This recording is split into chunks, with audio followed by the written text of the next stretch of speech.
Shalom, estamos continuando el estudio del libro llamado Samuel. Ya hemos visto la primera parte de la introducción, cómo fue escrito, por quién fue escrito, y en sí pautamos a la parte final de lo que era la sección de la cronología del libro de Primera de Samuel. Pero actualmente son dos libros, pero realmente eran un solo, combinado en dos partes.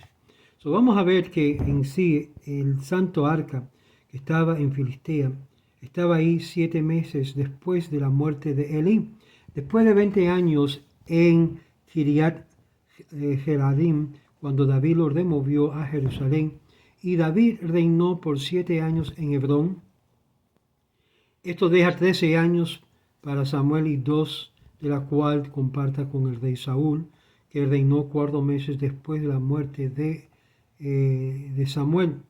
El tabernáculo estaba en Shilo hasta la muerte de Elí, el sacerdote, sumo sacerdote, cuando fue removido a Nob, hasta que fue ejecutado por Saúl los sacerdotes de Nob. 13 años después y 7 años cuando estaba en Gibeón, hasta que David removió el arca de ahí para traerlo a Jerusalén. Elcana, que es el padre de Samuel, las escrituras habla brevemente sobre Elcana, el padre de Samuel, o Shemuel. Hallamos varias citas que debemos de citar para darnos una idea de quién era Elcana. Las fuentes midrashicas ilustran su carácter y trae a la luz de la oscuridad que como estrella de primer magnitud brilló sobre Israel en el cielo en el tiempo del sacerdote Elí. En ese tiempo Mica estaba haciendo lo que eran imágenes tallados, estaban siendo adorados en el monte Efraín, y fue pegado de este sacrificio que en sí mezcló el humo de los sacrificios que fue ofrecido en Shilo. Todopoderoso se enojó y estaba listo a destruir el mundo, según el Midrash, siendo que no podía hallar ni siquiera un hombre justo cuyo mérito sería de continuar la continuación de su existencia. Sobre esto las Escrituras declaran que había un hombre cuyo nombre era Elcana. Elcana se compara a Abraham, un profeta, y también a Moisés, porque ambos se llaman Ish Elohim, hombre de Dios. Y este comparado a Abraham cuando comenzó a esparcir a lo que es desparramar, a lo que es dejar a otras personas saber acerca de la identidad o el conocimiento de Dios por todos los pueblos, y por lo cual adquirió lo que es el cielo y la tierra. En sí, por ejemplo, fue dado por el pueblo un reconocimiento que el Todopoderoso era el posesor del cielo y la tierra, y por lo tanto el nombre Elcana, que significa que Dios ha adquirido. Él inspiró a que el mundo adorara a él, a Dios, y participara en peregrinajes de las fiestas, los 3 peregrinajes cada año a Shilo. Era ejemplo de los demás de seguir. Según muchos, él se unió a sí mismo, y en ese año habría de traer a través de las diferentes rutas otros que eran atraídos a él por la creencia en un solo Dios, en Shilo y en Rosh Hashanah, para los sacrificios de la adoración al Todopoderoso. Esto es la razón que puramente por su voluntad, que fue una indicación muy poderosa, y de su piedad muy extremo, y de su amor a Dios muy fuerte. Fue ahí que este hombre fue intensamente amado por el Todopoderoso y fue movido a traer a hordos al servicio de Dios. Su servicio no era por ser contento de su propia justicia, sino más bien, como dice el proverbio, Sadik en Peltz. Un sadik que piensa de los demás, que salva a los demás. Era digno de ser un sadik que habría de traer a lucir a un hijo que se compara a Moisés y Aarón, un profeta santo, un profeta piadoso, en asunto de maestro de los profetas, como nos encuentra el Midrash de Samuel en Agadat Bereshit, capítulo 49, y en Rabban, capítulo 8. De igual forma, la esposa de Hannah fue favorecido con este don de profecía. En su oración, como vemos en el capítulo 2 de Samuel, ella profetizó de la permanencia de la dinastía davídica y el estado temporal del rey Saúl y el reino de Jehú. Por lo que es un vislumbre de esta profecía, podemos contar entre 7 profetisas en el Seder Olam, capítulo 21, y en Megilá 14a. Después de que ella estuvo estéril por más de 19 y medio años, como lo que leemos en el Midrash Rabbah, capítulo 18, había experimentado lo que es burla, bochornos a las manos de su rival Penina. Después de mucha oración ferviente, ella le fue concedido a un hijo, y después de una mujer que fue puesto en lugar, fue en sí alabado de forma grande por su hijo, que había inducido de una forma grande. Hannah, sin embargo, era una madre fiel y se le concedió un hijo en el cual habría de ser de gran beneficio a él. Ella lloró con un voto que le iba a prestar a su hijo al Señor para que le diera nada menos que una ropa sencilla. No sea que por lo que es la vanagloria de mucha ropa de su hogar podría haber perecido. El sacerdote Elí, que hallamos en la historia, era el predecesor de Samuel y igualmente un profeta según Rashi en Megilá 14a. Es contado entre los 48 profetas de Israel. El Seder Olam, sin embargo, no lo cuenta él como tal, siendo que su profecía no está archivado o recordado, sino que era recordado en generaciones posteriores. Fue el primer sumo sacerdote que descendió de Itamar, el hijo de Aarón, y su alto nivel de sacerdocio, por lo tanto, fue en posesión de los hijos de Eleazar. Esto lo puedes ver en Midrash Rabbah, capítulo 2, verso 30. En esta cadena de tradición oral, que fue recibido en la Torá por Pinhas y fue transmitido a Samuel, según Meiri, en su introducción de Abot, hallamos el último anciano terminando con este periodo de los ancianos, comenzando con el periodo de los profetas. Él fue un juez que sucedió a Samsón y precedió a Samuel.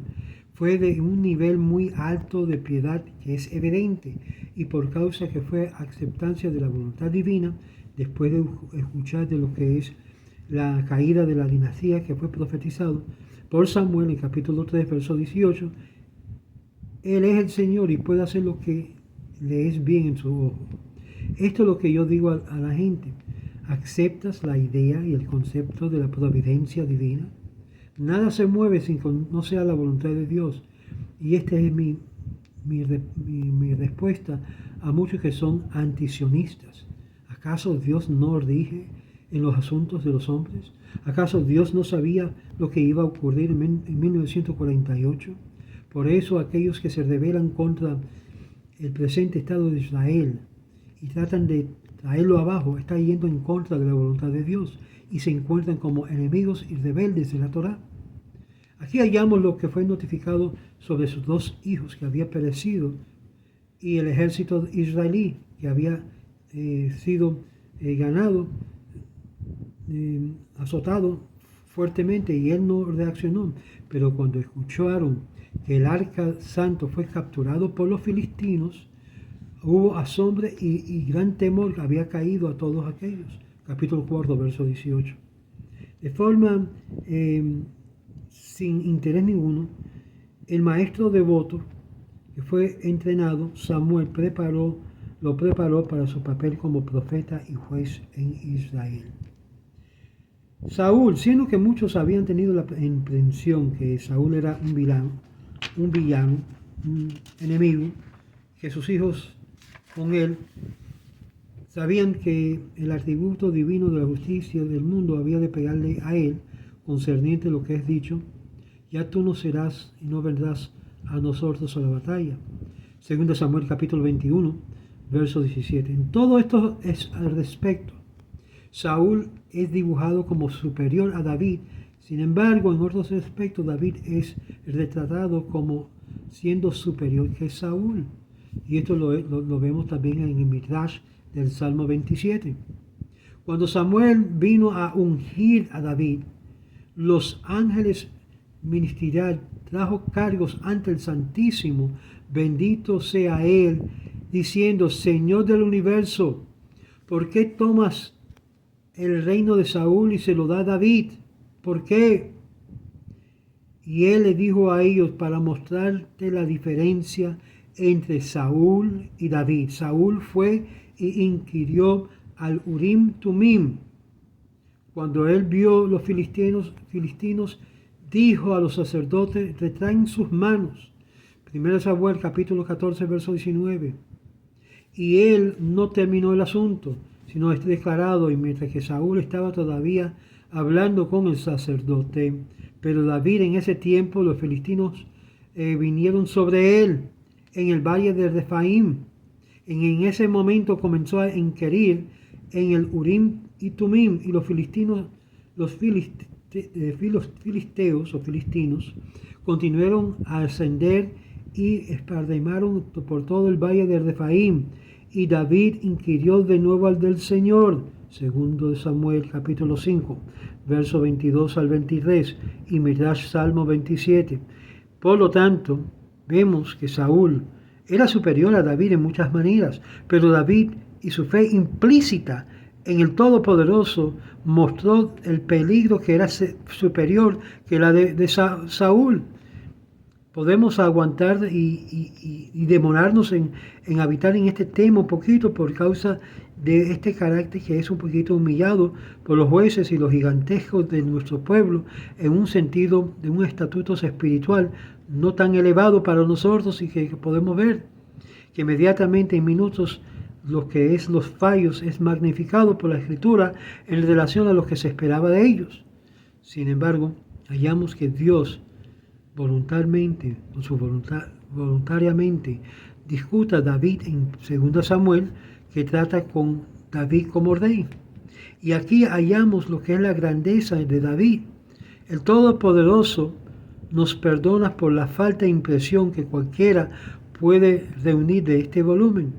Nuestra intención en sí es la Shem Shamayim, por el temor del nombre de Dios, y por lo tanto, si es todo posible, humanamente hablando, presentar el punto de vista de los rabinos cuyos ejégites siguen las enseñanzas rabínicas. Y la grandeza de David se muestra un corazón apegado a Dios, no por la conveniencia y no por el estatus, donde en el reinado de Saúl era mucho pomp, mucho